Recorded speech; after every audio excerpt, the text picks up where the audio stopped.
So, fucking, you're not Blair. I am not Blair. I wish I was Decidedly not. We're switching it up this week, folks. Yeah. New host. New week, new host. This is, so don't talk about anything like serious. This is just like the pre-episode shit. This is like the cold open, as it were. Yeah, the cold open. I'm leaving all this in where I explain what a cold open is to you. So fucking video games. Video games. I want to talk about. I think before the opening music, we're allowed to talk about Horizon Zero Dawn, and we need to contain the talk to that. Or we could talk about the fact that I have to wait until Monday for my fucking Nintendo Switch to arrive. Yeah, oh my god. Because Amazon has dropped the ball in the worst way possible. They just spiked the ball into the fucking ground. They really did. They were like, we know that we're not going to have enough stock going out quick enough to ship it to everybody who pre-ordered, but we're going to sell some directly to some Prime members on launch day. Aren't you a Prime member as well? I am a Prime member. I pre-ordered day one. Like, within the hour, because otherwise they would have been gone. Yeah, so, like, they couldn't send it to a Prime member who had ordered a month prior, but they sent it to Prime members who ordered it day of? Right, and customer service representatives lied to me. It's a hard word, don't worry about it too much. Yeah, like, whatever. Lied to me, like, throughout the day. Like, a guy swore to me, like, yeah, it looks like it's not going to get there, but don't worry, it will. And then at, like, 10 minutes to 8, they were like, oh, actually, it's all going to come on Monday, because we're still shipping it today. We're shipping it with UPS, which doesn't deliver on Saturdays. And that also means that you can't go pick it up from the carrier center, because the carrier center won't be open. Right. But don't worry, because we're going to give you $10 credit on a future purchase. That's so bonkers. I know. I was like, on the one hand, I was like furious for like the entire day. Like I couldn't do anything. Like I was just like, I was just sitting there. You like, were seething. Yeah, I was sitting there seething. Like I didn't want anyone to talk to me. Like I didn't want to do anything. But then on the other hand, I was like, well, I could play Horizon Zero Dawn some more. Yeah. Did Phil Collar take your story? Phil Collar did. Like, I assume he is still writing a story about this, but he didn't respond to me saying, like, hey, do you still need this? Because I did respond to his tweet, like, 12 hours after he posted it. Yeah, true. I assume he got the material he was looking for. Yeah, probably. I don't think this was much of an isolated incident. Going through, and I feel like the 13th customer testimony is not as important as like, the first four. Like, oh, you mean you're another guy that the exact same thing happened to? Do tell. My door is open. The Switch still uses friend codes also in 2017. Okay, yeah, like, I'm not as mad about that as I could be, because they're like, it's just for now, while we jury-rig together a system that, like, makes an ounce of fucking sense.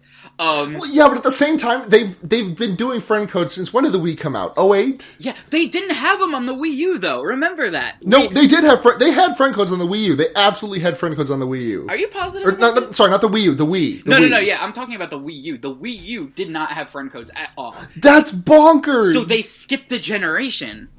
They went back to it, because, like, I get it, I get it. Day one, like, actual name shit is hard to do. It's not like PlayStation 4 did it. Right, like, okay. I don't know. Like, I'm not getting a Switch, and I'm not getting a Switch anytime soon, because I don't have money. But, right. Like... but I'm not as mad about that as I could be, because it's like, I don't care that much about online gaming anyway. I pay for PS Plus, and I don't even know why I do it. Yeah... Probably for the free games, I guess. Yeah, but, like, they're not even always... Like, it's been a while since I've gotten, like, a real banger out of it. Like, we got Fury back in, like, what, October? Didn't we get Psychonauts recently? I don't think so. I don't remember getting Psychonauts. I thought that was, like, within the last, like, 2 months. I've never played Psychonauts. I bought it for Steam, and I was like, I don't even want to imagine, like, the horror of playing this with, like... without a keyboard, mouse and keyboard. Impossible, yeah. Without a game pad, without Oh, I mean, I played it just fine with the Xbox 360 controller. I mean, I have it on Steam, but I opted for the Xbox 360 controller, and it was fine. Right, like, at the time that I bought it one of the, like, Humble Bundles. I was like, I don't have any controller that I could get to work with this. Like there were ways that you could get like a Wii U Pro controller to work with it, but this was like before that. That sounds absolutely bonkers. I want to talk a little bit about Horizon Zero Dawn, and then we can actually get into the show, because this is still like the cold open. Yeah, this is because like the wealth of like Horizon material. Zero Dawn. Yeah. Yeah, Horizon Zero Dawn is very good. It's very good. I have some gripes. Yeah, all right, let's hear them. The enlightened savage kind of thing is a bit really kind of nasty.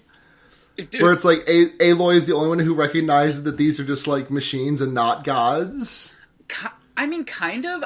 The impression that I get is that the except for that one instance that you're talking about, the one plot instance that you're talking about. In the cave? Yeah, in the cave. The one instance of the game otherwise that it's like... Otherwise, everybody's like, hey, these are just like other animals that like the god gave us, like, to hunt and kill, whatever. Like, and and everyone just murders them with reckless abandon. So it's not like anybody's like, oh, hey, these robot dogs are sacred to us. It's like, go out and kill one. In fact, we encourage it. Yeah. Also, it's just so weird because it's like, I want to praise the diversity, but also it's like I was talking with you about this. It's like the whole thing like is very like the whole tribal system is very, very obviously Native American based. Yes, but there were no Native Americans consulted for or officially consulted for the development of this game. But like, there's no issues with diversity otherwise. It's like a very wide... It's like everything but Native American as far as race goes in this game. Like, you know what I think must have happened? I think they must have, like, looked at this and said, like, if we put Native Americans in here, it will make, like... the fact that we're basing this on, like, a sort of cobbled-together version of, like, Native American, like, material culture much more obvious and might actually be more racist. So I don't understand how it could be more obvious that it is Native American-based, like, though. Yeah, like, I'm just worried that... Like, it's the headdresses are just missing the feathers. Like, it's... Sorry about that, my phone... Was that your phone? Yeah, my ringtone is Mighty Mighty Boss Tones. Oh, okay, that's fine. Anyway, back to Horizon Zero Dawn. Yeah. So yeah, like those are like I have gripes with the story, and also like there's a mechanical thing that I've griped with where there's like a bunch of lore things buried around the world, and I don't mind that. It's just that like there is zero indication of where they are, and I'm certain there is an achievement for collecting all of them, and I really want to platinum this game. See, I'm glad that I don't care about platinuming games, because based on what you have said about it, it sounds like absolute hell. Okay, Bloodborne is an exception. One of the one times... Okay. Bloodborne is the only game I've ever... I'm going to go on a diatribe here. Bloodborne is the only game I've ever platinumed. Bloodborne is one of my favorite games of all time. Like, by a mile. Like, it's in my top 3. Like, it might be in my top 2. I'm not entirely sure. Mm-hmm. I've sunk maybe 130 hours into that game. There's this thing in the game that you need to do in order to platinum it, called the Chalice Dungeons. Now, Bloodborne is known for its like the Souls games are known for their level design, specifically Dark Souls 1, 3, and Bloodborne, because Dark Souls 2 is made by the B team. Mm-hmm. And their level design is incredibly deliberate and incredible and super cool, and it's all interconnected, so it like loops around and you open shortcuts, and it's amazing. Mm-hmm. And so, at some point in Bloodborne's development cycle, they were like, hey, what if we made Bloodborne levels that were procedurally generated? And in order to get the one of the trophies, in order to achieve the platinum, you need to go through like 9 or 10 different of these procedurally generated areas called Chalice Dungeons. Mm-hmm. It's a fucking nightmare. They're horribly designed. The bosses are reused. One of the dungeons is just the enemies deal the same damage, but you're at half your health. So that's fun for the entire thing. That took me forever to get through. And that dungeon is capped off with one of the hardest bosses in the game, like bar none. Oh, perfect. This sounds like a great gameplay experience. I sunk 15 hours into getting that because I care about Bloodborne so much. It's a completely optional thing. Mm-hmm. If you play Bloodborne, you never ever have to touch them. But God, if you want that platinum, if you need that sweet Chivo, yeah, I want I wanted that Chivo. I felt accomplished. The only things I know about Bloodborne are, number 1, very hard. Number 2, pretty goth. Number 3, some guy thought that the game's Japanese title was transliterated as Brad Vaughn, and he was like, we may be playing as a man named Brad Vaughn. So I've been mentally... I'll let you process that. I've seen that before, but I completely forgot about it. Bloodborne, the legend of Brad Vaughn. Brad Vaughn sounds like a giant bomb staffer. No, yeah, he sounds like the kind of dude that would be like a contributing writer to Joystick. Does Joystick still exist? I think so. Okay. Who gives a shit? Oh, man. Okay. I'm gonna say my piece about Horizon Zero Dawn real quick. Yeah, and then we can go on to the actual show. Yeah, just for like a good solid indicator of like how much time you can spend like absolutely dicking around in this game, enjoying yourself, but still not accomplishing anything like towards game completion. I've played the game probably about 3 days now, and I have done, aside from the like mandatory prologue before the world opens up, I have done about 2 main story missions, and everything else everything else has just been running around the game world, discovering like side quests and just like hunting stuff for funsies. And it's good. The best indicator I can think of is that like the game has recommended levels for certain quests, and like I'm on a quest line that's recommended level is like 8, and I'm like level 14 or 15. Right. Not that levels mean a hell of a lot. No, they really don't. You get an extra 10 health, which is like not a huge amount. Yeah. And you get a skill point in your skill tree. Oh, okay. Yeah, it's like 80% of like the factor in whether or not you'll like make it through like a given encounter is that you have the right equipment, and most of the equipment in the game is available to you like from the very beginning. Like provided it's you just have a matter the of money money and resources for it. Yeah.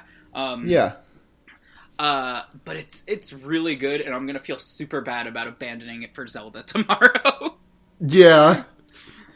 I mean, this thing's got a month in my PS4 before my PS4 becomes a Persona machine. Oh, okay. I had to buy an HDMI splitter because I have now achieved the point where I have too many like devices hooked up to like the family TV at my girlfriend's house. Wow. Wow. So I'm like, it's like there's 3 HDMI ports, one of them taken up by the TV. So I had to buy one. Luckily, Amazon gave me $10 for fucking my life. Whole dollars. So that covered that. That one's a freebie. Thanks, Rick Amazon, CEO of Amazon.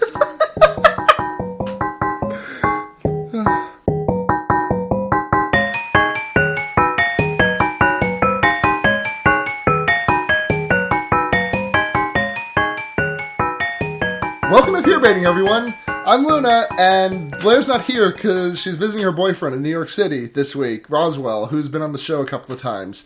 Replacing Blair, our bargain bin Blair is here with us, Zach. I didn't mean to insult you like that. Hi, everyone. It was the only Zach. one that came to mind. It's me, Zach. Also, Zach, I did not know Roswell was... Yeah, I did not know Roswell was Blair's boyfriend. Okay, alright. Oh, they've been dating for like 3 years. You didn't know that? I'm a little, like, behind on my, like, Blair lore, so... Your Blore. I haven't picked up enough of the, like, audio files scattered about the game world to learn about Blair's boyfriend. Yeah. Okay. So, like, you listen to the show, so you know that every time we have a guest on, we like to talk to them about their experiences and history with horror. And so I talked with you about this a little bit before the show, but one thing that as far as I know, at least none of our guests have been Jewish, and you are Jewish, and I was going to ask, I mean, there might have been, I really don't know the exact faiths of everyone who's been on our podcast, but I was just wondering if that has like had anything really to do with your experiences with horror. It really doesn't. Yeah, because we were having this conversation yesterday. Because I was like, I've seen a lot of crucifixes and stuff used and like a lot of churches, but like I don't know, I've never seen like a Star of David used to repel something, or Right. Is it synagogue? Is that the Jewish? Yeah, that's the correct. I couldn't remember if that was Islam or Judaism. Yeah, mosque. That's Islam is mosque. Yeah, that's right. Okay. Yeah, brain farted. And the only instance that I can think of is I know that there is a movie, and I tried to find it yesterday, and I could not find it, where someone uses a Star of David to repel a demon, and in the internal logic of this movie, the basis for this was that objects of faith can repel a demon. Any object of faith can repel a demon. The converse of that is that if you have an object of faith but you don't actually believe, it has no power. So its power to repel evil is directly proportional to like how much faith you actually place in it. But this may surprise you. Googling Star of David repels demon did not bring up a lot of good Google results. So I have no idea where it came from. So in the context of the movie, if I hold up something I have faith in, it repels the thing, right? Right. And so like if I just menacingly brandish a picture of Griffin McElroy, like it's out of there. Like his 40 under 40 media 30 under 30, yeah. Oh, right. 40 under 40 is a different thing. Yeah. Sorry about the noise in the background, by the way. Our kitchen's being done up. Oh, okay. Do you want to have the contractors on the podcast? Talk about their relationship with horror? Actually, it's just my dad. He's prepping for the guys to get in tomorrow, but he's like doing some hammering. He's just hammering in like random places on the wall to test the structural integrity of the building. Yeah, it's like that one infomercial where the woman just like hammers a hole in a wall and then she looks at the hammer like, what? Like, hammer isn't supposed to do bad. Anyways, where were we? Yeah, the other thing about Jewish horror is I never actually saw this movie, but this is the only like instance that I can remember of a horror movie with specific ties to Judaism. And it was that movie about the Debuk box, which I can't remember the actual name of the movie. It had a fairly generic name, like The Possession or something. And you might remember from the trailer, it was about a cursed box. It had a lot of like moth imagery. Oh, that does sound a little bit familiar. I'm gonna pop that into Google real quick. Pop a quick Google on this one. Because I don't see much like explicit Judaism in most of the media that I watch. Like what I can remember is in season 1 of The Sopranos, there is like a couple of rabbis that The Sopranos deal with who refer to the main Soprano guy, whose name I can't remember, as a golem. Tony Soprano. Yeah, oh, his name's just Tony Soprano. Okay, thanks. You know the name of the show. I knew his last name was Soprano. Okay. And then there was an episode of Treehouse of Horror where Bart creates a murder golem. A lot of golem-based horror is what I'm saying, basically. Right, yeah. Okay, so it turns out the movie literally is called The Possession. So that, when I was like, oh, it has a fairly generic title, like The Possession or something, that's literally the name. What year did it come out? 2012. It was produced by Sam Raimi. But not... It sounds so familiar. Hold on, Jeffrey Dean Morgan's in this movie? He stars? Yeah, he stars in this movie? Anyway, the box has Hebrew letters engraved on it, and it like contains like a Jewish demon. It's a debuk is a Yiddish word meaning adhere or cling to. Why does that word look so familiar to me? Debuk. That word looks. Oh my fucking god! I just realized. Is it Persona? No, it's not. Did you ever read the books The Children of the Lamp? No, I have not. It was this weird book. It was this weird young adult book series about about a pair of twins who find out that they're like genies, basically. Oh, nice. And then they have a distant cousin whose name is Debuk. Oh, okay. But I don't think he was Jewish. I think he was like that was just his name. At the end of the movie, they call it Debuk. Doppelganger. Don't start. Okay. Don't bring me back to that. To that dark place. to that sunken place. The sunken place. The sunken place that is Charnel House. Yeah, I don't want to drag you back into Charnel House. I know that's a very like difficult time in your life. So. When Blair sent me that file and it was just called fucking Charnel Horse. This movie gave me a charnel horse. Hey, Okay, so am I still required to talk about my relationship with horror? Are we still doing that? I mean, yeah, you can, like, just like some of your favorites, like what you like, because, like, you know, like we always say, is, you know, Blair loves found footage. I like home invasions, like. Mm-hmm. Honestly, I have, like, a kind of weird relationship with horror in that I'm not normally... I normally do not go see horror movies, like, on my... like, of my own accord. But I have a friend back home who would always want to go see horror movies and could not get any of our other friends to go with him, so we would go on, like, quote-unquote dates. Sorry, that's a very hetero thing to say, but... yeah. Especially when you say quote-unquote. But, right, because, like, he was saying it in, like, a jokey way, like, oh, let's go on a date, and I would be like, okay, alright, I get it. But, so, like, every single horror movie that we've seen, like, in this fashion, has been, like, a banger, with the exception of the one that we watched today, which is just fine. Yeah. Because we saw It Follows, then we saw Green Room, and then we saw this, which kind of broke the streak a little bit.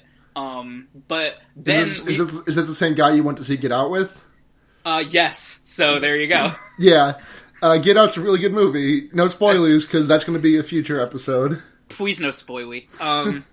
So why don't we just talk about this movie? Well, I want to talk about Get Out a little bit more. We can't... Wait, hang on. Are we allowed? Very, very briefly, I want to say, go see it, because, like, we are going to be doing an on-screen of it in the coming weeks or so, because I'm pretty sure Blair is seeing it with Roswell while she's in New York City. Okay. So, excellent. Yeah, I'm just, like, begging the audience to please go see it, because it is incredible. Also, yeah. I may have mentioned this last week, but I don't remember, but I had Key and Peele, like, mixed up in my brain until, like, very recently. That's fairly common, because you don't think about them too much as individuals when they're together. Well, I mean, I thought Peele was, like, the kind of, the bald nerdlinger kind of guy. Mm-hmm. Well, they're both nerdlingers. Yeah, but, like, I don't know. Anyways. Speaking of horror, did you see that interview excerpt from when Jordan Peele was talking about going on a ghost tour in New Orleans? No. Okay, there's in an interview he was talking about how he went on a ghost. He took the cast of Keanu, the movie that he did with Key. With Key and Michael Key. Yeah. And took the entire cast on a ghost tour of New Orleans, including Method Man, I believe, from the Wu-Tang Clan. I forgot he was in that movie. Yeah, and so they go on this ghost tour, and, like, the ghost tour is being led by, like, this swarthy, sexy guy who's like, if these walls could talk, not that you'd want to ask me about that. You know, like... That's my favorite, fucking... Holy shit, I can't remember his name. No, what's his name? Who? What? Good Kid, Mad City. What's his name? Kendrick Lamar? Yeah, that's my favorite Kendrick Lamar song. If these walls could talk, not that you'd want them to.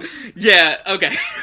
Great. Great joke! Anyway, so at the end of the... Like, they're going on this tour, and the whole time, Jordan Peele is thinking, oh god, I can't believe I brought Method Man on this lame fucking tour. He's gonna hate it so much. And at the end of the tour guide's like, anybody have any questions? And, like, Method Man raises his hand, and Jordan's like, oh god, he's gonna say that he had a fucking terrible time or do some, like, dumb shit. And he's like, sometimes when I'm in bed, I feel like something's sitting on my chest. What's the deal with that? And Jordan Peele is thinking, it's blunts, stop smoking blunts, that's what's causing it, it's blunts. And the tour guide just pauses contemplatively and says, yeah, that's gonna be a night hag. Night hag? You know. Holy shit. You know, it's said that interaction is what inspired Get Out. I'm making that famous scene in Get Out where the main character, whose name I forgot, fights a night hag. This famous scene in Get Out where a guy smokes a bunch of blunts and then has sleep paralysis. I can speak from experience. That happens to me all the time. Well, stop smoking blunts. You can't make me. Actually, I'm a police officer. That's fair. This has been a sting operation. I hold my flashlight and gun in a cool way, and that's yeah. Yeah. Okay, so let's get into this movie, actually. Yeah, let's just dive right fucking We're almost a half hour into recording. Let's just dive right in. Yeah, very delayed diving right in. God, these are worse tangents than Blair and I go. Anyways, so we watched Lights Out, another movie with "out" in the title. What's that? What's up with that? What's the connection?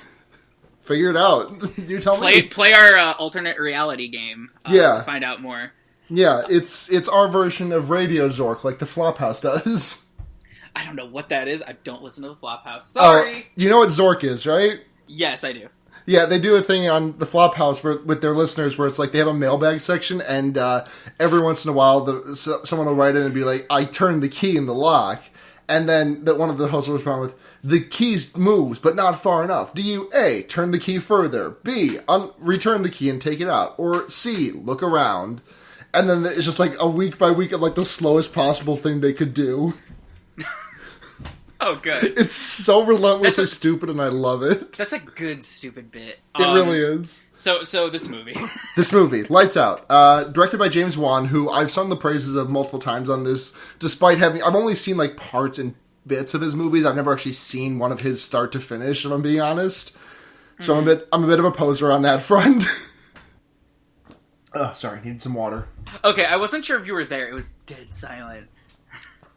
Don't you're giving Brooks a panic attack. Wait, was that the movie? Yeah, that's the movie. the puppet movie. Oops, sorry, Brooks. Okay, so Lights Out, directed by James Wan. Adapted from like a 2-minute short horror film, which, I mean, if you don't want to go sit down and watch all of Lights Out, you can watch just the short. It's on YouTube. It's like literally 2 minutes long. It's really good. Kind of ends shitty, but, whatever. You know, short horror films. Yeah. So yeah, Lights Out. Let me open up my plot. Let me open up my notes, because I have 10 bullet points. Oh, you took notes. Okay. How do we do the plot summary thing? How does this work? Just kind of play it by ear, go on like 50-minute long tangents, whatever. Oh, all right. Do you want me to start? I mean, yeah, because my notes are really truncated because it's like Bargain Bin Willem Dafoe is just the first. Right. We'll get to that. Literally, all I did was write down the names of the characters so I wouldn't forget them. Okay, so we've got who's the woman? What's the woman who works at the mannequin factory? The woman who works at the mannequin factory, her name is Esther. Esther, right, okay. So Esther is closing up shop at the mannequin factory, and she sees like a spooky ghost where it's like when she turns the lights on, it's not there, but when she turns the lights off, there's like a silhouette, and it's really scary. And I like it because like it plays with the horror thing where like the traditional horror thing is like, you go into the bathroom, you dip your head down to wash your face in the sink, and then when you stand back up, there's someone in the mirror besides you. Right. And then this plays with, like, there's something there, and then she flicks the light on and off a bunch, and then when it's not there, it's really scary. Mm-hmm. And then... Yeah. Wait, so at the very beginning, when we first get into the movie, the dad, who, his name is Paul, but we're gonna call him Ersatz Willem Dafoe, I think, because he looks like Willem Dafoe fucked Jason Bateman. Yeah. And had a baby. Right. Like, Willem Dafoe does not just absorb characteristics of those he has sex with. He's Rogue from the X-Men, actually, and that's exactly what happens. So he's like the boss at like the mannequin. I assume he's like a designer or something, but he works in a place where there's a lot of mannequins. Right. He's Skyping or on the phone or something with his son Martin, the world's most emotionally mature 10-year-old boy. Yeah, like these are the kids that like you go on Twitter and see someone saying like, why is like my 2-year-old asked me at breakfast this morning, why is Trump so bad at governing, but he's got taxes and stuff, whatever. And it's like, someone claiming their 2-year-old said, like, this incredibly, like, enlightened thing. Like, this is the 2-year-old they're talking about. Right. Like, he's just a very young, like, stockbroker. Like, he's just very fed up with everything. He is the boss baby. Yeah, he's the boss baby. So the son is talking to the dad on the phone about how their mom is acting weird and... Yeah. And how she's talking to herself. And the dad seems to take this very seriously. And he's like, all right, I'm going to come home as soon as I can. And, like, takes out, like, a file or, like, puts a file away or something like that. Yeah. It seems to be very significant. his assistant comes in and tells him that, like, something's going on in, like, the warehouse, and he's like, oh, that's probably nothing, but she's like, hey, just, like, get home safe. So he walks out and notices that there is something, like, stirring, like, in the darkness, something like a tall, like, very gangly figure with, like, these almost, like, claw-like fingers. Yeah. But he quickly realizes that this thing, whatever it is, cannot, like, approach, like, beyond the, like, ring of light, like, around him, in the otherwise dark warehouse. So he makes a break for, his office and turns the lights on in there, and I guess prepares to, like, barricade himself in. Yeah, wait till morning. Yeah, and instead what happens is, the monster, whatever it is, cuts out the lights, fakes him out, and then, like, murders him and drops his mangled body. Yeah, it's just like, I want to say DMX said, but she's just like, oh no, the light's out. She's about to punch my lights out. Oh, I thought you were just gonna say X gonna give it to you. No, I go a level deeper than that. Or no, oh no, the light's out. About to punch your fights out, I guess. I'm actually look up who did that if it was DMX. I mean, did he woof at the end? Because if he did, it was DMX. No, it was ludicrous. That was part of Move Bitch Get Out the Way. Oh, duh. Man, that was a no-brainer. Yeah. This is embarrassing. Cut this out. So we cut to the kid at we cut to the girl and her boyfriend, correct? Yeah, Brett. Yeah, it's the Adam Scott, if Adam Scott smoked a lot of weed. What is the girl? Oh, Becca. Becca is Rebecca. Becca and her boyfriend Brett are in post-coit. Post-coit. And he's lying on the bed in his boxer shorts, like spread eagle, which is what you do after you have sex, as we all know. Now, it's in the guidebook. Becca is like, gotta air out those loins for the next round. Becca is clearly like has issues with like how close this dude is getting to her, because he like keeps like acting like he's her boyfriend, and she's kind of not on board with it. She's like, "Who said you're my boyfriend?" Like, you know, like basically just kind of being like aloof and distant. Yeah. And he clearly is like trying to be like, all right, like let's make this thing official, because we get the exposition that it's been 8 months that they've been going out, and they're still not official. Just to give you an idea of what kind of character Becca is, she lives above a tattoo parlor named what is it, the Black Gypsy Tattoo Yeah, that's Parlor. What it was. Really great name. Sorry about the slur there, but yeah, you know. And her room is covered in embarrassing, like, metal-esque, like, gothic kind of artwork. Yeah. Like it's so metal-esque and gothic that at one point there's a hard cut from Paul's dead face on the floor of the mannequin factory, like, covered in blood, and there's a hard cut to one of the posters, and it doesn't look that different. Yeah, exactly. Oh wait, hold on. We missed talking about Paul's work computer, which I thought was really important. Oh, right. So on his work computer, his computer desktop is a photo of his family, which it looks like the 3 individual members have been photoshopped into the photo. 4 individual members. Sorry, it is. No, his daughter's not in there. Oh, she's not. You're right. Because that's his daughter or stepdaughter. It's his stepdaughter. Yeah. Yeah, he only cares about Martin. Right, so it looks like they've all been photoshopped into the frame together, which is very funny. And his desktop is completely empty besides for, like... 3 file folders. 3 unlabeled folders. So... And I mean, it's a MacBook, so, like, that's like what you get, right? Like, that's what comes standard? 3 folders and nothing else? Yeah, that's what comes standard with the MacBook. You can't actually use it. It's a device exclusively for looking at bad photos of your family. Yeah! It's not even... Alright, it's like it's a $500 scrapbook. It's not even his desktop background. It is, like, the picture floating in the middle of the screen surrounded by nothing. Yeah, that's it. Like, he doesn't know how to make it his wallpaper, and we're expected to believe that this man is a designer? Get out. The lore of this movie completely falls apart under any scrutiny. Yeah. I'm gonna write an angry letter about this one. This one's getting a 2 on my letterboxd. I have a letterboxd. So yeah, Becca is being aloof with her boyfriend, and he tries to put a sock in her dresser drawer as like a totem that allows her to return to that place whenever he chooses, like a fast travel token. And she throws it back at him out the window. Yeah, and Dobby is freed by the sock gift. Right. Luna made the very good joke, Dobby is free. Yes. Which I'm pretty sure I also made in the theater, because it's like exactly the kind of thing that I would do. Because half of it, you tweet about Harry Potter like every 3 minutes. Yeah, and I've only seen Fantastic Beasts once, which is more than I can say or less than I can say for a certain other host of this podcast. I've also seen it once. Nice. We're bad. We're very regular. Yeah.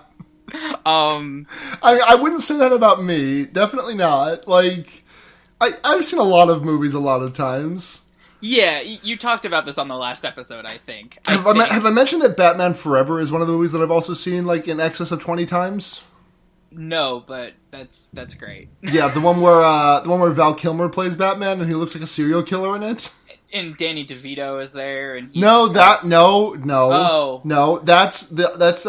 Returns. Batman Returns, right? Sorry, I was talking about that at work with a coworker the other day. We were talking about how disgusting Danny DeVito looked. This was the first one. This was the one with Harvey or Tommy Lee Jones as Harvey Two-Face. Lee Jones. Oh, that's a very bad movie. Thank you. As Two-Face, and Jim Carrey as the Riddler.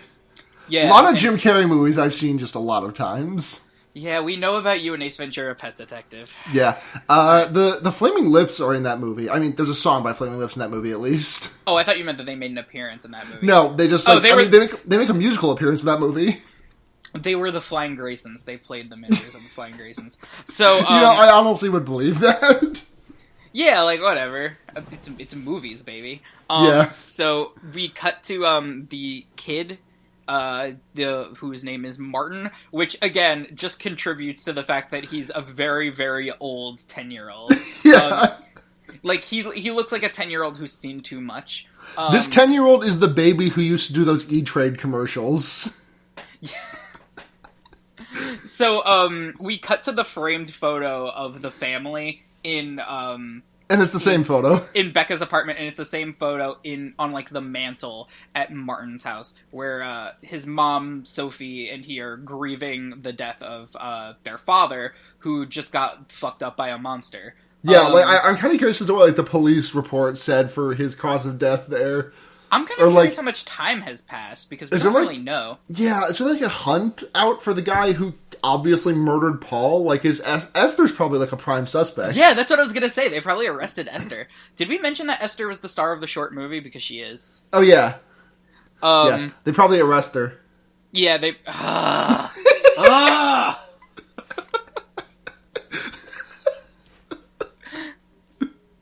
Okay, continue. Okay, alright. So we can go a bit faster through this movie. We're like, we don't need to pour over every detail. Oh yeah, that's true. Alright, what were you gonna say? Oh yeah, her Martin's older sister Rebecca gets a call, and like No, you're skipping a considerable amount. So basically, I'm talking about when she goes to school and Martin's been like falling asleep in class. I'm not skipping a bunch, am I? You're skipping like the whole scene with the spooky house and Sophie's like obvious like depression. Oh yeah. Okay, so like Sophie like has been like grieving Martin's dad for a little bit now, and has been talking to herself and like sort of barricading herself in her room. And Martin, while trying to sleep at night, hears his mom talking to herself and goes to talk to her. And she's standing in her dark bedroom by like an open a door like to her like her bathroom or something that's like ajar and like full black, like Vanta black. And Anish Kapoor contributed to this movie. So, So, he's like, Mom, you can't be talking to yourself. Like, I have like a stockbrokers meeting in the morning. And she's like, oh, don't, you shouldn't be awake, honey. This is like time for grown-ups to be awake. And like, he like clearly notices like a very like threatening presence from like this open door in her bedroom and goes back to his room and tries to sleep, but hears like horrible scratching noises outside the door. And like, and he like he can't sleep basically. He's like too freaked out by like this obviously freaky like paranormal activity that's happening in his house. So in homeroom the next day, he falls asleep and they call Child Protective Services. And they tell him like, oh, call your mom. And instead he calls his older sister, who is like estranged from him, his stepsister, right? Yeah, I think so. I think. No, I think they're full siblings, right? Well, I mean, no, because... No, they are step-siblings, you're right. No, they weren't married into the family. No, it's... Okay, so... Oh, they're half-siblings. Well, no, Rebecca was... They both came from Sophie. Right, so they're half-siblings. Is that what that is? I thought half-siblings was like... Half-siblings is different father. Oh, okay. Yeah, so, they call Becca, who shows up with her... Does she show up with her boyfriend? Yeah. Which is pretty weird. Yeah, it is. Which is pretty weird. And why didn't they call Becca? Because they couldn't get a hold of Sophie?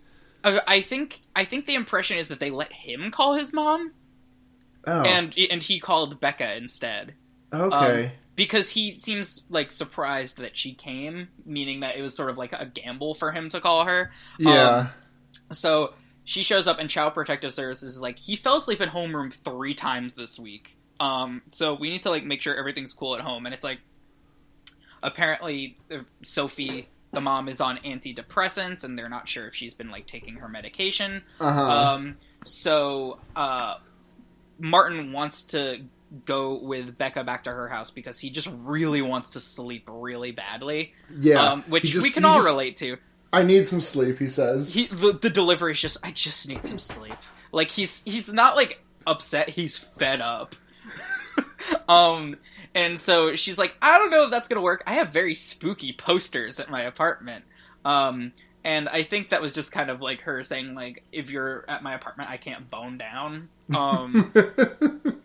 So, she takes Martin back to the house and has, like, a very, like, stiff, like, interaction with her mother, who seems, like, pretty upset because Becca, like, left home after Becca's father, Sophie's first husband, left. Yeah, and also don't forget that Martin mentions Diana on the way into the house. Right, he's like, oh, she had a friend over, and Becca's like, oh, that seems like it's good news, who is it? And he's like, Diana, and Becca's like, oh, God. Like, she has, like, the worst, like, possible reaction to that. She's like, oh, no.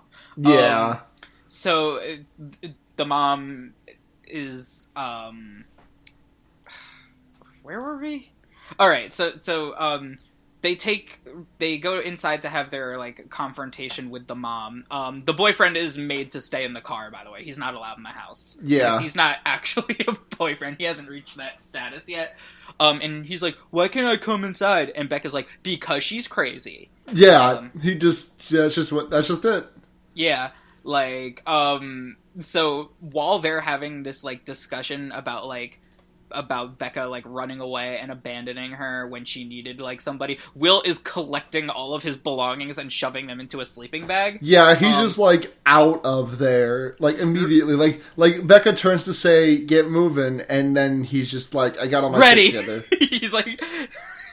she, like, makes a threat to her mom, like, until you get your shit together, Martin is gonna come stay with me. And she's like, oh, no. And she's like, Martin, get your things. And he steps into frame, fully packed. Yeah. Like, I'm good. I am Gucci. They, get in the car, and they drive off with him, and Martin, like, sticks his head out the window, is like, sorry, Mom! And they drive off. And Sophie is, like, drawn back into the house, like, visibly upset. Oh, and we forgot, that, Martin gets spooked out and tries to investigate his dad's office at the house, and something slams the door shut, and we see, like, Esther... No, not Esther. What's her name? Diana. Why did I think Esther? Am I thinking of Orphan? I am thinking of Orphan. Diane, like, slams the door shut and her silhouette appears for, like, a split second. And he's like, alright, like, best not to mess with that room. Yeah, like, not doing that in the middle of the day. So they go back to Becca's apartment, and they have, like, a nice, friendly, like, sibling interaction. She, like, combs his hair. It's very nice. He seems very safe. Like, he feels very safe there. Yeah. The boyfriend is also there, correct? Yeah. No. Wait. Is he? I don't know. No, he's not. I wasn't very much keeping track of Brett's actions. Yeah, they because you figured he was like a lost cause. Yeah, I didn't expect him to make it out of this movie alive. Right, because he does seem very disposable, doesn't he? Absolutely. Especially being like the buff looking guy that he is. Yeah, and she brings her brother back to the house, and like they're getting ready like to go to like bed or whatever, and he's like, listen, like, I just want to make sure that you think you're doing the right thing. She's like, he's my brother. He's like, okay, but are you doing this for his good, or are you doing this to hurt your mom? And she's like, I think you should leave, because like she wasn't prepared for that kind of realness. And he drives off. And they are sleeping, and the big neon tattoo sign outside of Becca's apartment is like buzzing on and off, producing like intermittent, like, you see where this is going. Yeah, and then like the goth ghost pops up and is like, "What's up? I'm here." Yeah, pops up. And no, it's like the lights in the apartment go out, and she's sitting like in the like door, like the door frame, like, scratching her scratching her claws against the floor and producing this like very like off, like this very unsettling like noise that sounded like Luna's click wheel on her very loud mouse. Yeah, like that. Thank you. Getting that closer to the mic. There we go. Great Foley work on this episode of Fear Baiting. Yeah, she scratched her claws across the floor like... And the lights will flicker on and off, but like there's nobody there. And then the walls will ooze green slime. That's what ooze sounds they're like... Yeah, they're very freaked out by this, and like she disappears when the neon tattoo sign flickers on. Yeah. And I guess she's like cut the lights. She's like flipped them off. So seeing this happen and seeing that Diana has sort of like caught on to the fact that she is awake, she runs to the door switch and turns it on. Mm-hmm. The door switch, the light switch, which makes Diana disappear. And she goes into her bathroom, which has like a bead curtain.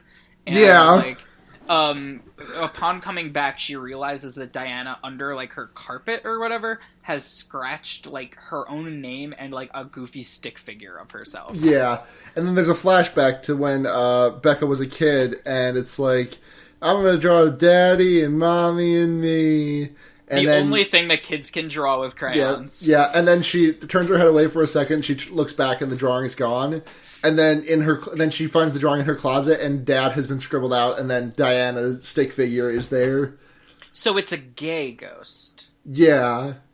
Diana wants to marry Sophie so she can be Becca's other mommy.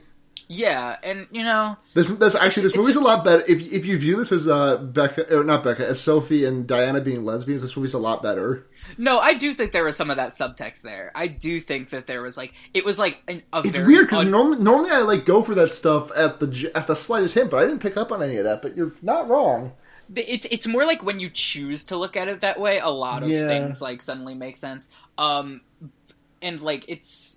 We'll get into that later, but we're still in plot summary town. So very freaked out by this, and like obviously Becca has experience with this goth ghost, the gay goth ghost, the GGG. She calls up her boyfriend. Wait, hold on. Like find another G to add to that, and we can get a channel on television. The G4. and it'll only play cops. You're thinking of Spike. No, cops and cheaters. Those are the two things that G4 was allowed to play after all their gaming programming went under. Is that really? I don't remember. I never had G4. I only caught it when I was at like relatives whose house had cable. Yeah, it was like almost all day. It was cops, and then like a couple of episodes of cheaters in the afternoon, and then like, Attack of the Show, the one tech and or gaming related piece of programming that they had left. X-Play was gone by this point.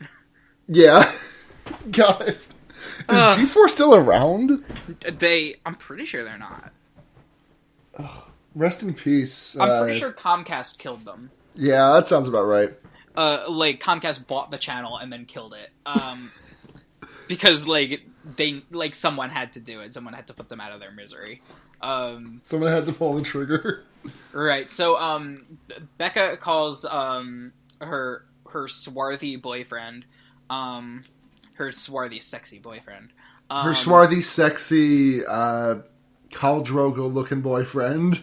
No, he doesn't look like Khal Drogo. He looks like Dario Naharis. Okay, fine, but Dario Naharis with the face of Adam Scott. Yeah, there you go. But like, if Adam Scott Adam Scott smoked a lot of weed, if Adam Scott smoked a lot of weed and had the hag ghost, if Adam Scott had the hag ghost sit on his chest, the night hag, sorry, a touch of night hag. So she calls up her boyfriend like it's an emergency. Do you have scratches on your video game disc and they won't play? Just put a bit of night hag on there, cleans them right up. Just rub a little bit of night hag. Yeah. You know, when I first heard someone tell me that witch hazel is what you use to help with scratches in video games, I thought they were just like being like funny to me, because that just sounds like the most made up bullshit I've ever heard of in my life. I didn't realize that witch hazel does that. I've always used toothpaste, and toothpaste has never done me wrong. I remember reading like Game Informer or whatever that was like, hey, put some witch hazel on that shit, go nuts. Because I had a Game Informer subscription. I also had a Game Informer subscription. I actually have a Game Informer subscription because I actually am still a Power Up Rewards member. Yeah, I still have the digital one, and I asked them to switch it to the physical one, and they were like, sure, just give us your address, and I gave it to them. And then they sent me another email that was like, hey, give us your address and subscriber number. And I was like, absolutely not, I'm not looking that up, and now I have a digital subscription. Okay, we need to get through this movie a little bit faster, because we're coming up on an hour of recording. Oh, God. Remember, they did spend an hour on just the plot summary of The Shining. Yeah. So she calls up the boyfriend like it's an emergency, and she's like, you have to take us back to our mom's house.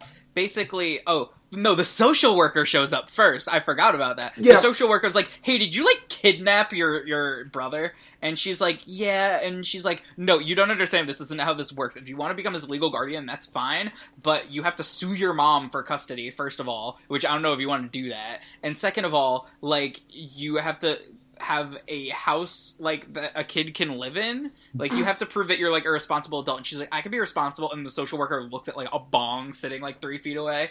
And is like, and, like, takes her back to the mom's house. And he's like, sorry, Becca, you tried, but at least I got some sleep.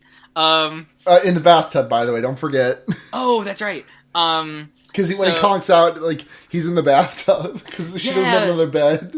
I forgot about that. So Becca is like, hey, pick me up and take me to my mom's house.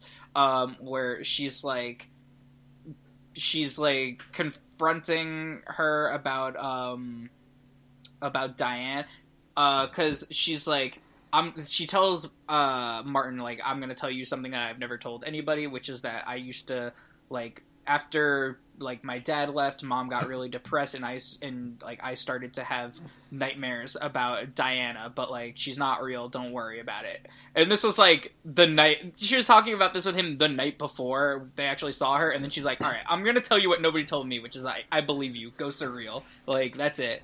When do we get to my favorite part of the movie, where she goes into the files? The files. Is that coming up? So, yeah, she goes back to the house. Let's jump ahead a little bit. She goes back to the house with the boyfriend, and they basically break in. The mom is not home. Yeah. And I guess Martin's, like, still at school. Yeah, he is. and she goes into the dad's office and digs through his files and finds a bunch of, like, personnel files and, like, tape recordings from a psychiatric facility where I guess Sophie stayed as a youngster for her depression. And this is all delivered through, like, tape exposition and, like, newspaper clippings and yep, because, and like, the dad had been doing research. Yeah, we hear the tape, like, recording, and it's like, this girl can't be exposed to sunlight, and then, like, we hear some background noise of, like, hold her down, and then we just hear some, it ends in, like, a bang or something. Yeah, they're and like, then it flashes...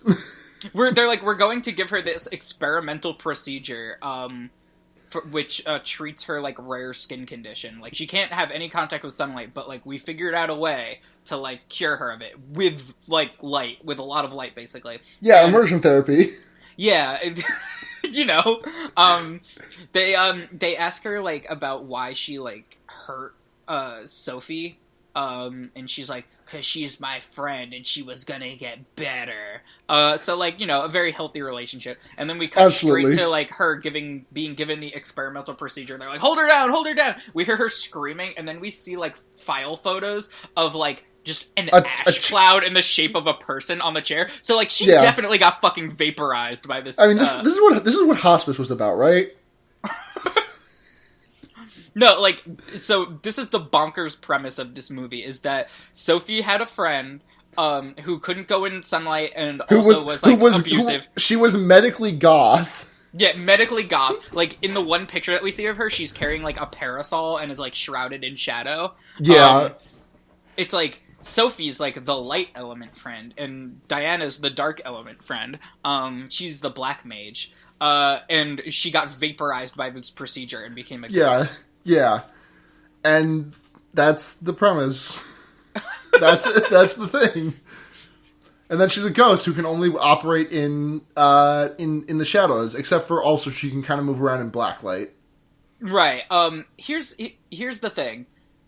Do we know for a fact that she was literally vaporized, or did she just die? Because the movie makes it seem like she literally fucking, like, turned into an ash cloud.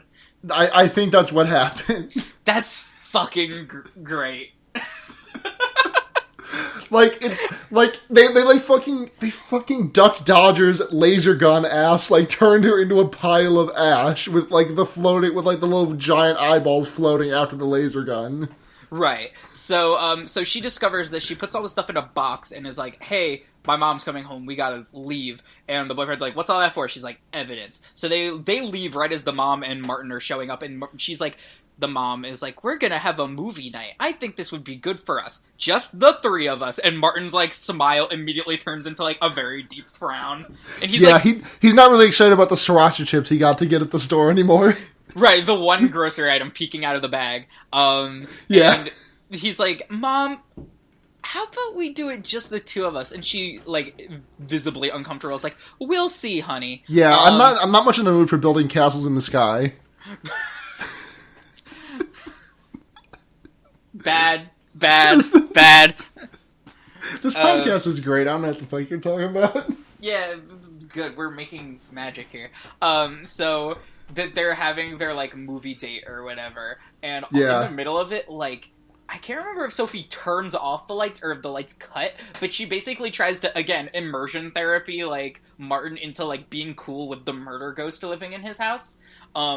And he's like, Mom, I don't like this. And she's like, no, honey, you don't understand. I thought she was dead for a long time, but she came back. It was genuinely creepy. Like, and I neglected her, but she's here now. It's good. And Martin's like, Mom, I'm really not cool with this. Mom, and runs and turns on a light. And, like, and Diana, like, no joke, pimp slaps Sophie, like, across the face and sends her flying to the floor. Martin runs out of the house. And all the way over to Rebecca's house, which, I couldn't find my way out of, I like, got lost in, like, maybe, like, I got lost in, like, a quarter mile of trees when I was 12 years old.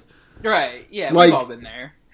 Like, this kid found his way from, so, like, I could not navigate my way out of a fucking paper bag when I was 10. Forget the navigational aspect of this. How did he travel such a great distance on his little kid legs? He's been training for the Boston Marathon.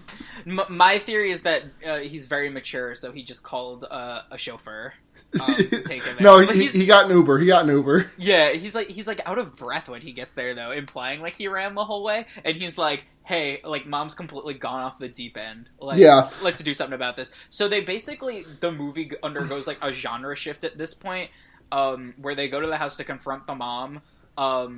And it's like this is where the James Wan like signature comes in of like the jump scare, and they're like normally the way one of my professors always described it is that like really good horror movies always build tension like a valve that's becoming overpressure and then lets it out once, and you build that tension for a long time. And James Wan, I think I admire him for this. He manages to like just condense 15 jump scares into like a 15-minute sequence, and it doesn't feel like stale or anything. Yeah. Like, it should, by all metrics, it should feel incredibly stale once you get to, like, the end, once you get, like, close to the end. Like, it doesn't. Right. The premise of this movie allows for a lot of cool, like, inventive, like, jump scares and things.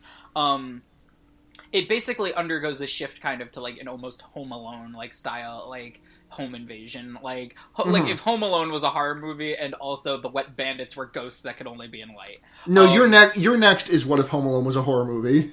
Oh, okay. I guess I gotta watch that one then. No, it's really good. Like, I may have undersold it last week, but, like, I feel like that might just be the nature of how I talk about movies. I really did like Your Next. Okay. Alright. I definitely am gonna give it a shot because that's, like, a pretty rave review.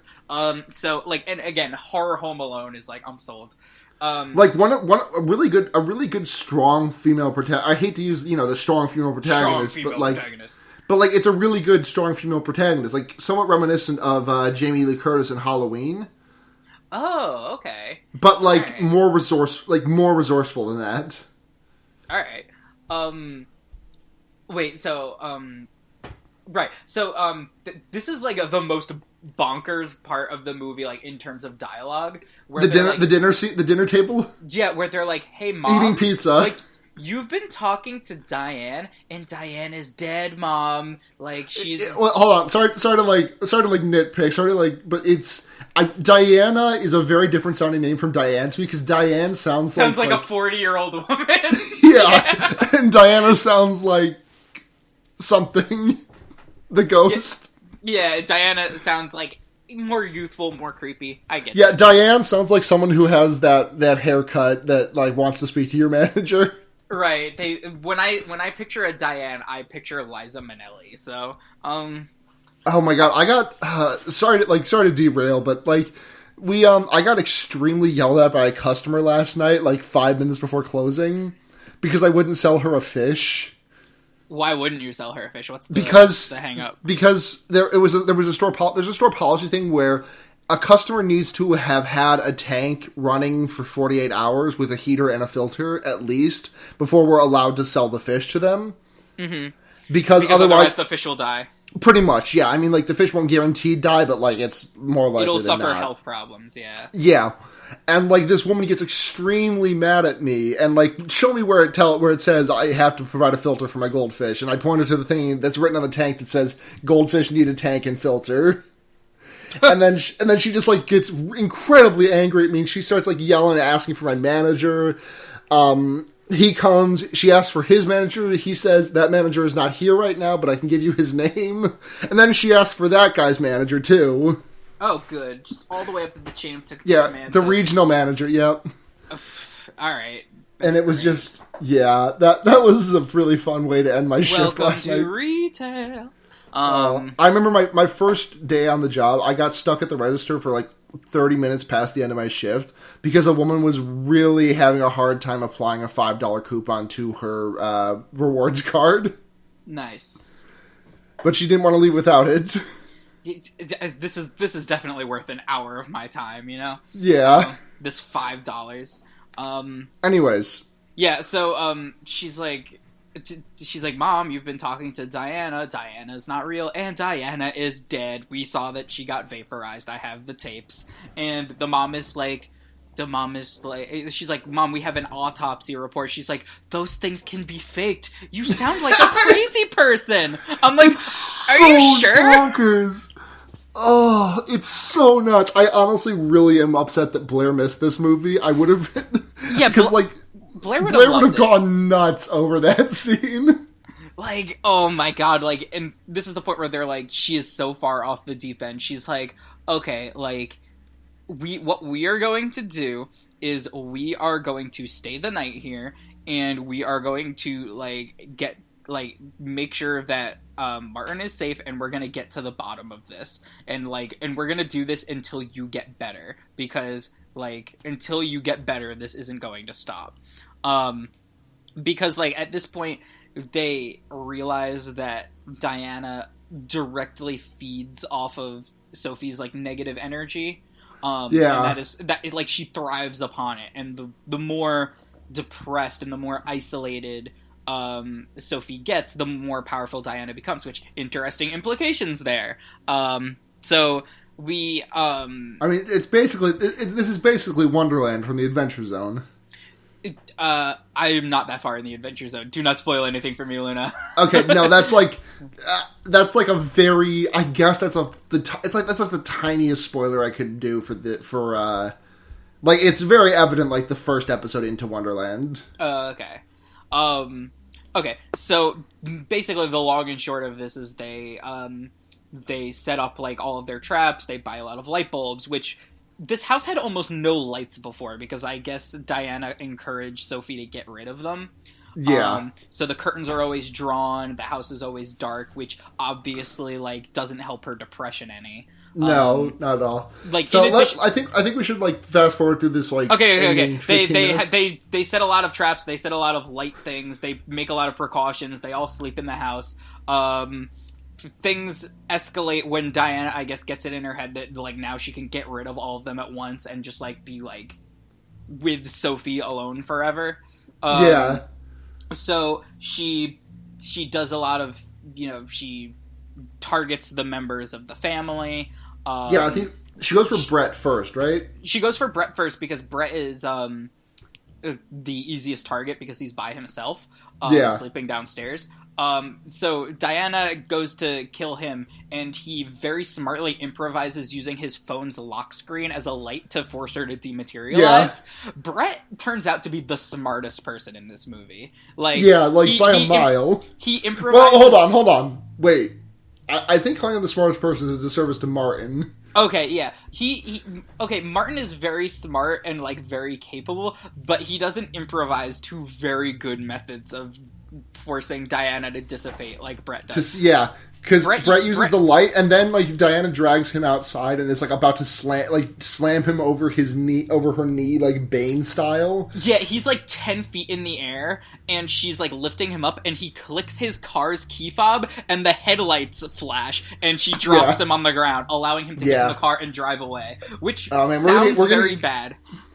But it's rarely good, actually. Yeah, it sounds very bad because they're locked in the basement by Diana at this point, and he's not able to help them, and they think that he's abandoning them, which they both have, like, weird things about, because Becca abandoned Martin, and Becca was abandoned by her dad, or so she's under the impression, at least.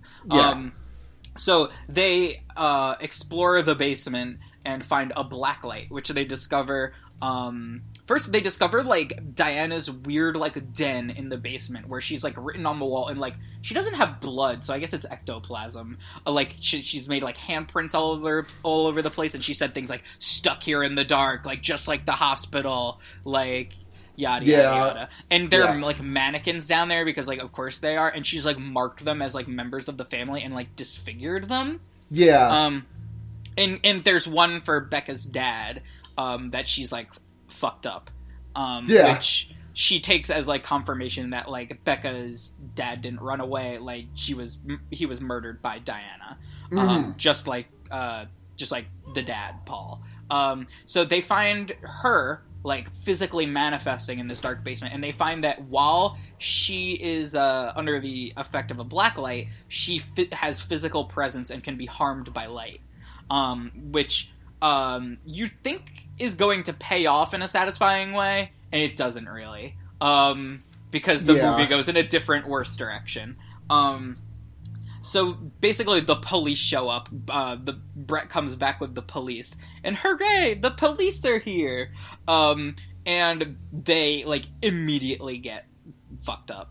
Like, man, I'm really worried that we're gonna. I'm really worried the episode is gonna get copyright stricken because my dad is like blasting Tom Petty downstairs. I can hear the bass and only the bass. Okay, good. Hopefully, Tom Petty is not that litigious. Tom Petty's like, I recognize that fucking bass line. Anyway, the police show up and instantly get like their lives ruined. Yeah, they do. They hold the gun and the flashlight in the weird way. Yeah, they do like the gun in one hand. Yeah, flashlight in the right hand, gun in the left, but then they cross them. And it looks very cool, but ultimately does not save Wait, them. no, I realize why they do that. Because they normally hold two hands, so that the recoil is not that much. By bracing, It's by for bracing, support. Yeah. by bracing the left hand with the right. Okay, that makes sense now. Yeah, duh. I didn't realize. But it also looks very cool. Yeah, it looks like swag as fuck. Yeah, not to glorify the police on this podcast, but no. It looks swag as fuck. But anyone can do it. You can hold a gun and flashlight like that. I can do it. Anyone can do it. All you need is a gun and a flashlight. Which, like, in Trump's America, anyone can get a gun and a flashlight. So the police get fucked up. And meanwhile upstairs, Sophie has like realized that like her emotional state directly gives power to Diana, who she now is mad at because Diana is harming her family. And she tries to take her antidepressants, but Diana like again like clocks her the fuck out. Yeah. And like hides her medication. Which, these are all interesting, like, actual abuse tactics, so there's a lot to unpack there. So, there's a final confrontation downstairs where it looks like Diana is going to kill, Martin and, Becca. Rebecca, Because they, despite having a blacklight and, a flashlight, it's not enough to really, like, deter her. We got a very cool moment earlier where one of the cops has a gun and upon seeing Diana, he lowers his flashlight or otherwise like uses that hand to grab to stabilize the handgun, and each time he pops off the gun, Diana disappears for a split second, which is very good from the muzzle flash. It's really cool, but ultimately he gets fucked up. So now there's a gun in the house, which Sophie finds her way downstairs and is basically holding Diana at gunpoint with the gun. She says, like you said you wouldn't hurt my family, and, like, Diana in her Gollum voice is like, that won't hurt me. And, Sophie's like, but this will, and like holds the gun to her head, and Becca's like, what are you doing? And she's like, saving my children, and blows her fucking brains out. Which causes Diana to like disappear in an ash cloud like Voldemort at the end of the last Harry Potter movie. And then the resolution is like Martin, Brett, and Becca are sitting in the back of an ambulance. Like, it's a very, like, kind of supernatural episode ending for the characters that aren't Sam and Dean. Like, sorry to bring up supernatural, but... Yeah. This counts as a supernatural ending for a horror movie because things went right. Like, the light in the ambulance flickers for a split second, and Becca, like, visibly flinches, and Brett's like, nah, it's good, like, we're all safe now. And it's like, they get to be, like, a family together, and it's, like, a hopeful note, but, like... We gotta talk about, like, the shitty implications of that ending, first of all. Yeah. Okay, like... So, she the first thing is she doesn't seem, like, very visibly shaken by the fact that her mother just, like, blew her... Like, strained relationship or not, like... Yeah. Like, she's very distraught in the moment, but then afterwards she's just kind of, like, shaken a little bit. Yeah. But she's also just kind of like, well, at least it's over. But, like, the whole, like, resolution of this is, like, they provided, like, a mechanism by which the ghost could be harmed in a not-so-interesting way beyond, like, the mechanics of it. Yeah. But then they went the way that, like, Sophie killed herself to, like, release the burden that her mental state was placing on her family. And that has such shitty implications. Like, that was my immediate reaction upon leaving. Yeah, okay, I didn't pick up on that, which is weird, because, like, I have very much depression, and I think I should have caught that, but...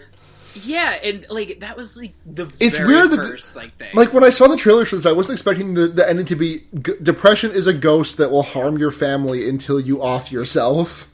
Right. Like, the whole thing about, like, you know, depression being, like, a physical, like, malevolent presence is something that we've seen before in a lot of things. We saw it, like, most notably, I think, in The Babadook. Yeah, I still haven't seen that, honestly. Oh, okay. Really? I need to, but... That's surprising. No, I know. I only got into horror about, like, this time last year. Like, I've only been into horror movies for, like, a year or so.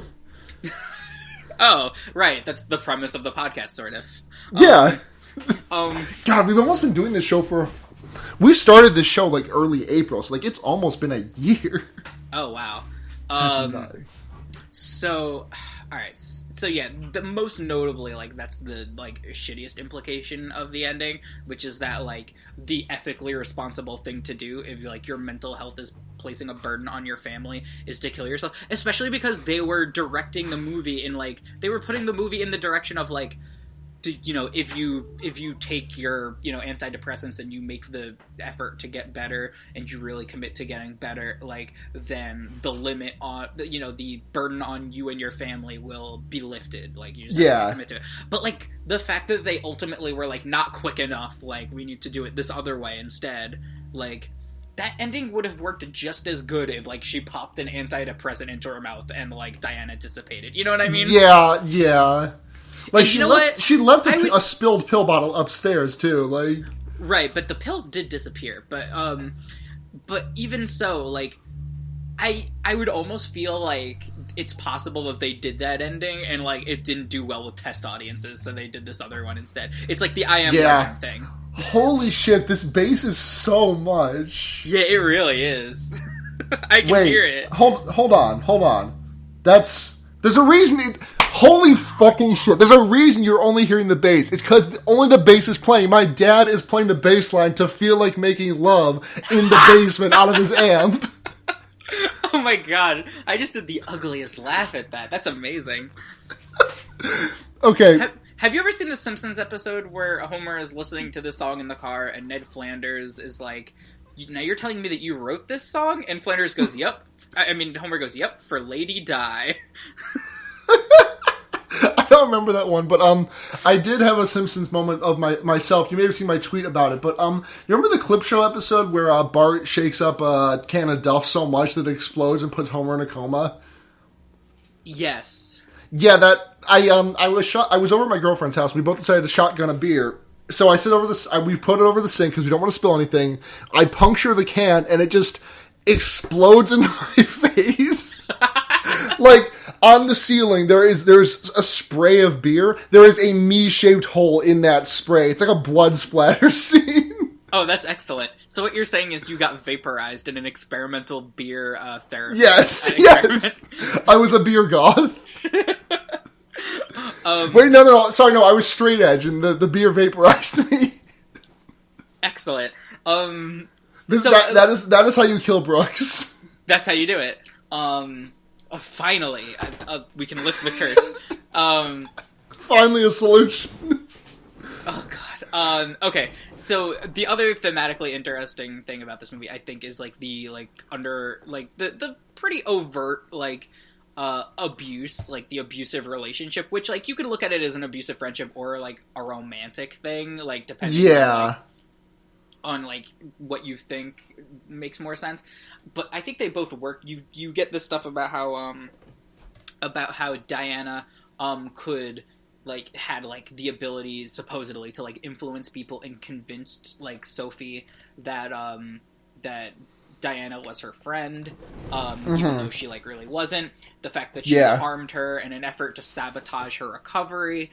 The fact that she deliberately isolates her from her friends and family. The fact that she hides her medications. Fuck. And the fact that she we missed 420. That's not so nice. We just rolled straight past it. Choo choo. Anyway, sorry. Yeah, wow. Sorry to derail that very serious conversation. No, yeah, the fact that she, like, hides her medication, the fact that she isolates her from friends and family, yada, yada, yada. And the fact that she ultimately becomes physically violent towards her and towards others. Like, this is all, like, textbook abuse. Like, all of it. And it's, like, the, like, standard, like, way by which abuse escalates, too. The only element that we don't really see, and that's because it's impossible, because we're talking about a ghost here, is, like, financial, like, dependence. Yeah. Like, she hasn't made... she hasn't made Sophie, like, financially dependent on her because ghosts don't have bank accounts. Yeah. I want to bring up some, because you the way you talked about that kind of reminded me of something else. This isn't my recommendation for the week, but I do want to, like, recommend that people check it out.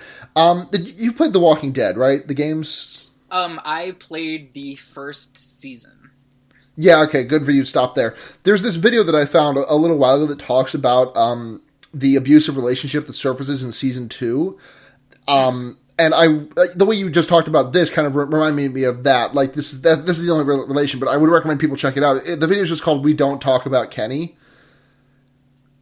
Kenny being the trucker hat wearing dude, right? Yeah. He's not. This doesn't show up in season 1. Like, he's not abusive in season 1. I mean, we kind of get the impression that he's kind of like a hard ass and, like, controlling of his wife, but other than that, yeah.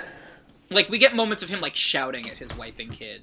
Yeah, but it's like it's very bad in season 2. It's just a really good video that I've watched. I've watched multiple times, and I kind of want to go back and watch it again. It's like 20 minutes long. I recommend it. Can't Kenny die in season 1? I mean, there's actually no way out of season 1 without Kenny dying. Interesting. But yeah, okay. So sorry to spoil you on season 2, but don't play it. It's fine. Like, in the second episode of season 2, like, you find out that Kenny didn't actually die in however he wound up dying for you in season 1, which I'm pretty sure for most people was was him falling when you escape, when you're trying to, like, run around the city and, like, due to a broken balcony. And he has to, like, fight his way out through the zombies, and there's the implication that he, like, shoots 2 zombies and then shoots himself in the head because he's only got 3 bullets. Right. I don't remember how exactly they explain out of that one, but, you know, he survives. Mm-hmm. Okay. And it turns out he's, like, an abusive dude. All right. Yeah. Okay. I can link you. I'll link you the video. I can put it in the show notes too. Anyways, cool. So this. Did you have anything else to say about the nature of the abusive relationship, or was that the crux of it? I don't know. Do we want to talk more about, like, whether or not we consider it to be a romantic thing, or is it kind of like, who cares?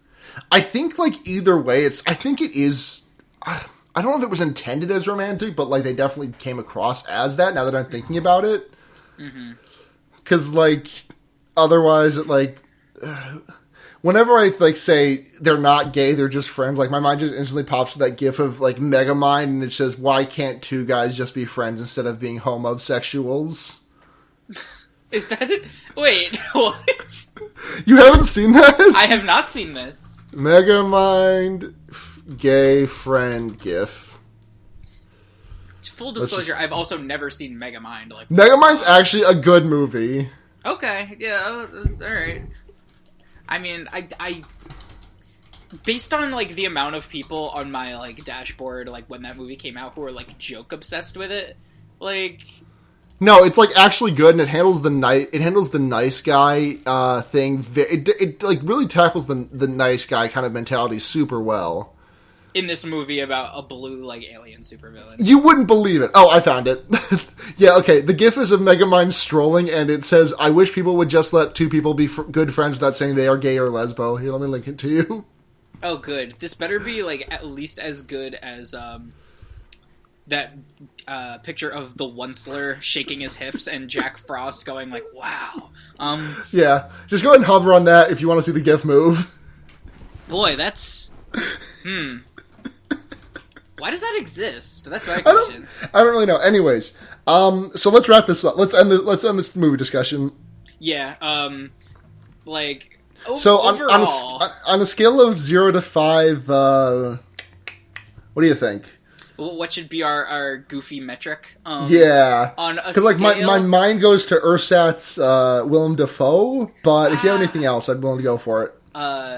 On a scale of 0 to 5, sriracha chips.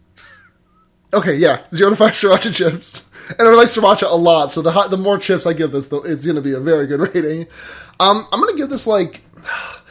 Up until the weird and shitty implications at the end, like, this is actually, like... It's kind of actually pretty close to a 4 for me. Yeah. Like, it's... Like, I feel like...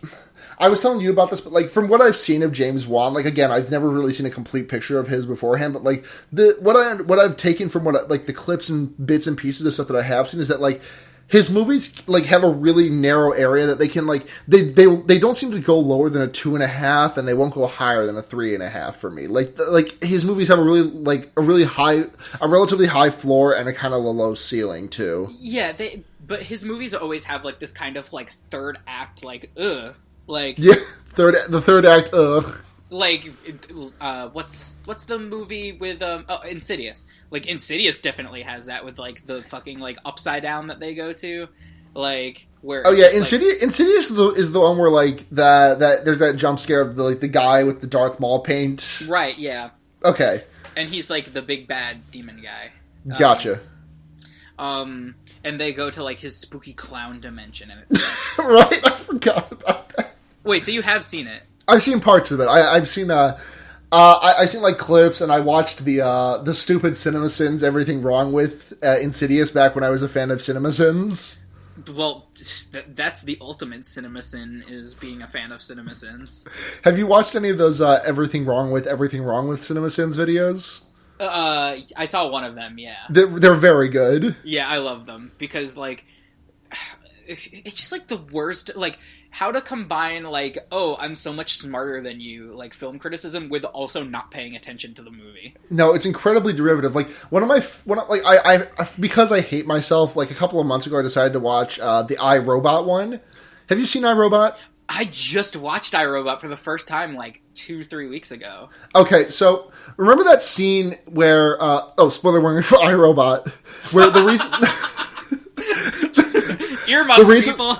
The reason that the reason that Will Smith hates robots is because the robot chose to save him because of the girl when there was the car crash. Yeah. And CinemaSins is like, well, I mean, it's a good reason to hate the robot, but why the hell would the robot save you over the girl? I mean, the girl is clearly gonna live longer than you. And then like he completely ignores the detail where the robot was like, there's a 50% chance of Will Smith surviving and like a 4% chance of the girl surviving. Right, like the robot, like Will Smith literally lays out like statistically. He literally says that like seconds after. I got so fucking angry at that. And that's like just the CinemaSins experience. Is like if you listen for 2 more seconds, like then the truth will reveal itself. You fucking idiots. Did you watch the Civil War one? No, but I just saw everybody sharing it the other day, like 2 days ago. Yeah, no, it only came out a couple of days ago. Because there's a scene where did you see Civil War?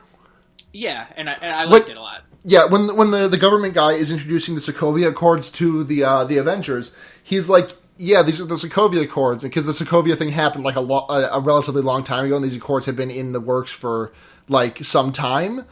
Yeah, and the CinemaSins guy is like, well, why the fuck didn't the Avengers know about that? That's been in the works forever. And like, he's like literally showing a scene of Steve looking at Tony, like, why didn't you fucking tell us about this? And then Tony he says it. And then he says it. He explicitly says, like, Tony, like, why didn't you tell us about this? And Tony's like, because, like, you guys didn't need to know, basically. Jesus Christ. Oh. So why was everybody sharing that the other day? Because a bunch of people, like... Well, because it just came out, I'm pretty sure. Yeah, but it was, like, people that I would expect to know better than to, like, share a CinemaSins video. Like, hey, like, this is good film criticism. Oh, no. They were sharing the Everything Wrong with. Oh, did you share that? Yeah, I retweeted it. Oh, okay. Now it's all fitting together. The pieces are all falling into place. Okay, so let's get back to the review because I'm gonna go ahead and give this like 3 sriracha chips because the implication of that ending actually really soured a lot of this for me. Yeah, I'm gonna give it 3.5 because like That's fair. Again, like the shitty implications of it are really shitty.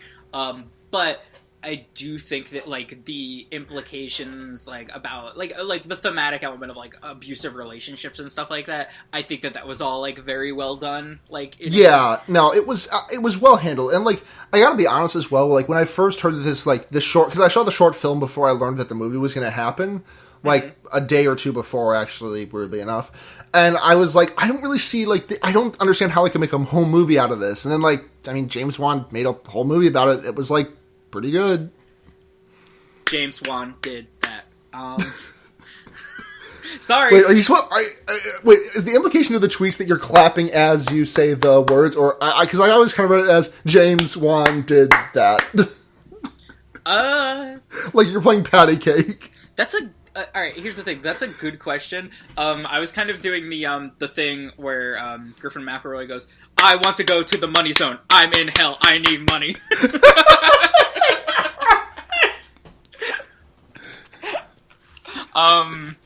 Okay, so speaking of the money zone, you don't need to leave that in.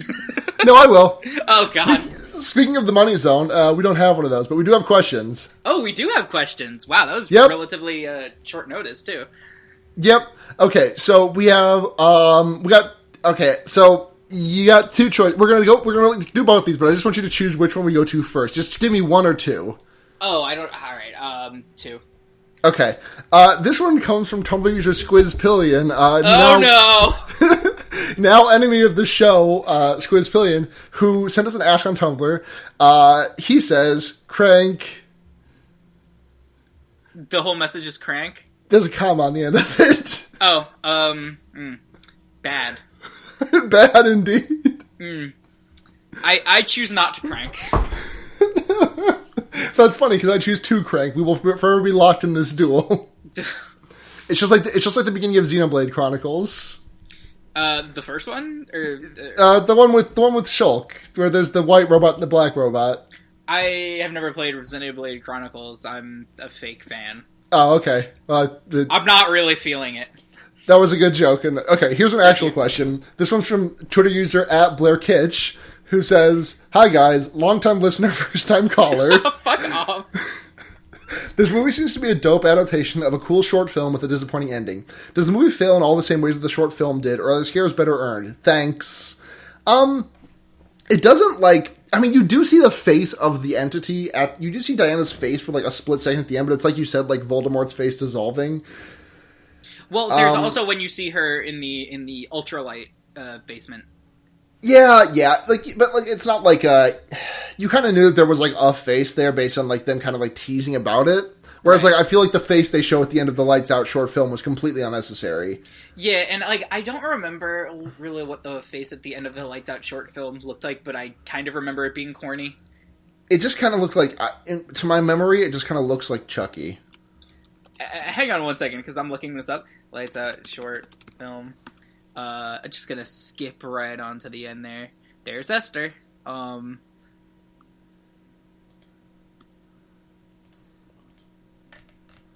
Oh, Jesus Christ, that's so bad. Yeah, let me pull it up. Let me pull it up myself, because it's been a while since I saw that too. I should have done that at the same time, but instead I was watching a video of a bearded dragon befriending a caterpillar. Oh, of course. I'm gonna retweet it.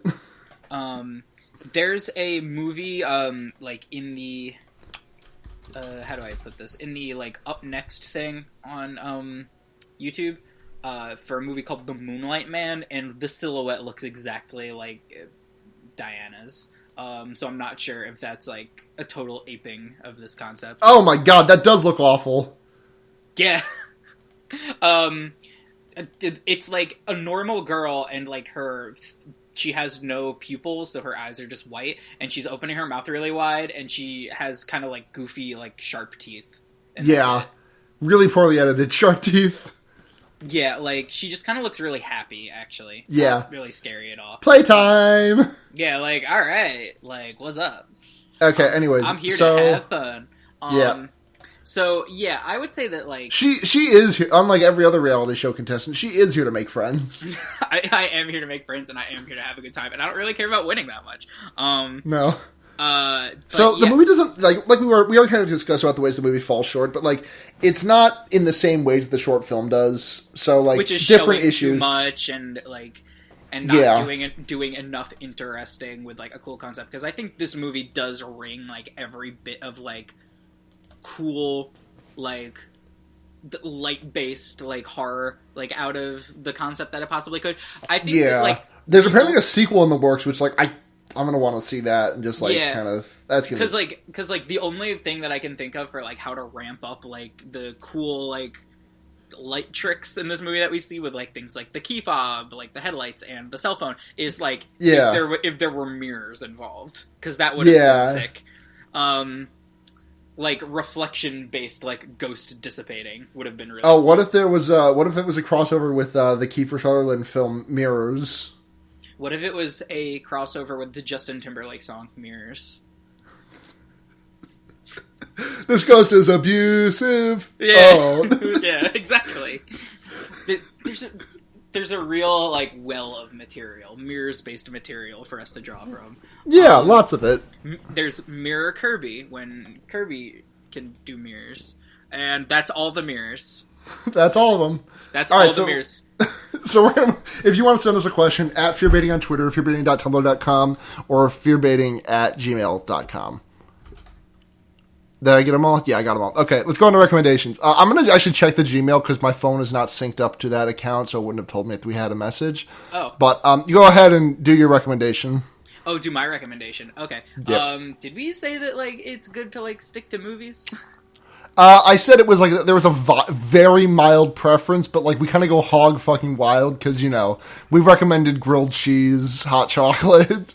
Oh, okay. Alright, you know what? Give me like, I haven't 2 seconds to think about this, and you could just cut out the time that I spent thinking about it. No, I got mine anyways, because, I mean, I haven't seen any movies lately. I mean, I watched half of Looper, and I was like, this is pretty good, and then I didn't finish it, because I don't know why. Mm-hmm. But, so I'm not going to recommend that, but I mean, the first hour of Looper is pretty good. I mean, I'm going to go back and watch the second hour at some point. Oh, okay. But my recommendation this week is, like we talked about, Horizon Zero Dawn. All right, well, there goes the one that I could have fallen back on. Yeah, we can't both recommend Horizon Zero Dawn. No, but since we both wanted to recommend that, I can also fall back and say that I've recommended Let's Plays a couple of times on here, but I'm going to recommend one more, and I think I'm going to stop doing that for a while because it's a bit of a crush that I lean on too much. Mm-hmm. And I'm just going to recommend the Super Best Friends, which I'm always talking about. They're doing a Let's Play currently of Tony Hawk's Underground, and it's very good as long as you can get past the fact that they're like impossibly terrible at the game. Oh. And you know what? Just to mix it up and have a non-Horizon Zero Dawn recommendation, I've only read 2 issues of this so far, and I'm still reading the rest of the trade paperback, but I'm going to go ahead and recommend Snot Girl, which is... Brian Lee O'Malley. Brian Lee O'Malley wrote it, and, hang on, who was it that draws the art for this comic? Leslie Hung. It's a really good-looking comic with a very, like, interesting premise of, like, being focused on, like, blogger like personalities, like almost like Instagram models, and like I don't know. I've only read like 2 issues of it, but I'm having a lot of fun with it. And there's a cool like, it just has a lot of personality. Like Brian Lee O'Malley has a lot of personality in his work that a lot of people fail to like inject. It's very good. He's a super good writer. Also, I recommend buying the trade paperback because you could get it on Amazon for like $5. Because I'm pretty sure it's published by Image Comics, who usually only charges 10, like maximum for Volume 1. And on the back, in big glitter text, it says, "Who is she?" Which is great. Yeah, I've recommended a Brian Lee O'Malley thing on here before. Seconds, I'm pretty sure. Have you read that? I did read Seconds, and Seconds is really good. Seconds is really good. Okay, so that's going to be Fear Baiting. Holy shit, what an episode. Yeah, what a whale. Yeah, I don't think we've ever done an episode this long before. Well, we have, like, no joke, 35 minutes of material at the beginning that can cut down to, like, 5. Do you know how much of the show I actually cut down? How much? like, I cut out, like, hiccups and coughs and, like, weird sounds that I can edit out, and that's about it. Okay, but we don't need a 35-minute cold open. I mean, it was like 8 minutes, and then I got interrupted by, Mighty Mighty Boss Tones. Right, and then the sweet, sweet bass line of, Tom Petty. Yeah. Alright, so, Zach, where can people find you if they want to check your shit out? My Tumblr, which I don't use that much anymore, but it's still there, is Night Zoned. That's night, like a knight in like armor. Nightzone.tumblr.com. My Twitter handle is Cataquax, like the Super Mario Sunshine enemy. Like the ones that fucked you up with the watermelon mission. Right, the ones that look like little balls with duck bills and they flip you in the air. Yeah. My favorites. And yeah, those are the two places where you can find me. Yep. You can find me at Chie Shadonaka on Twitter and chiesatonakas.tumblr.com. And Blair's not here, but she's at Blair Kitsch on Twitter and bramblepelt.tumblr.com. And this has been Fear Baiting, everyone. Thanks for listening. If you want to rate us on iTunes and stuff, I mean, no obligation, but if you want to, we'd appreciate it, because we don't really, have any way of getting the word out aside from, like, good ratings. So it'd be nice. But don't feel obligated. Do a nice thing for someone for once in your life. Please. Alright. Yeah, this has been Fear Baiting. I'm Luna. I'm Zach. And remember... You can put a fucked up guy anywhere? Yes, you did it! I did You're it! the first guest who didn't fuck that.